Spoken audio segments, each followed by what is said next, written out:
ঘন সবুজে ঘেরা এক শান্ত জঙ্গলে থাকত একটি ছোট্ট লাল টিয়া পাখি। তার নাম ছিল টুকটুকি। টুকটুকির গা ছিল টকটকে লাল, চোখ দুটো ঝকঝকে, আর মনটা ছিল সবার জন্য ভালোবাসায় ভরা।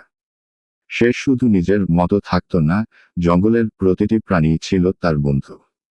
খরগোশ, হরিণ, কাঠবিড়ালি, এমনকি ছোট্ট পিঁপড়ারাও তাকে খুব ভালোবাসত। প্রতিদিন সকালে টুকটুকি উড়ে উড়ে সবার খোঁজ নিত। হরিণ ভাই, আজ কি খেয়েছ?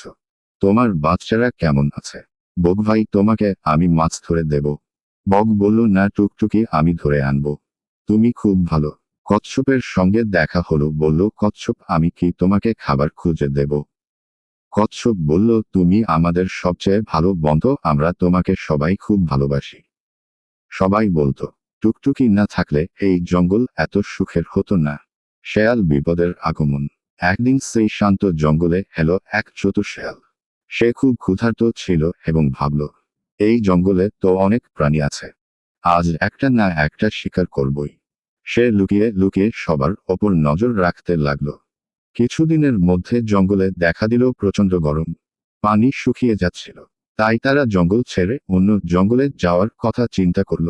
তাই টুকটুকি বনের রাজা সিংহকে বলল, রাজা মশাই, আমি জঙ্গলের খোঁজে যাচ্ছি, আপনারা সবাই সাবধানে থাকবেন।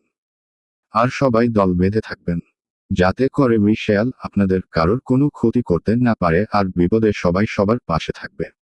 এই কথা বলে টুকটুকি জঙ্গলের উদ্দেশ্যে রওনা হলো। টুকটুকির কথা মতো সবাই একসাথে দল বেঁধে খাবার খোঁজে। কিন্তু এইদিকে শেয়াল একা আর খাবার না খেতে পেয়ে শরীর খারাপ হতে থাকে।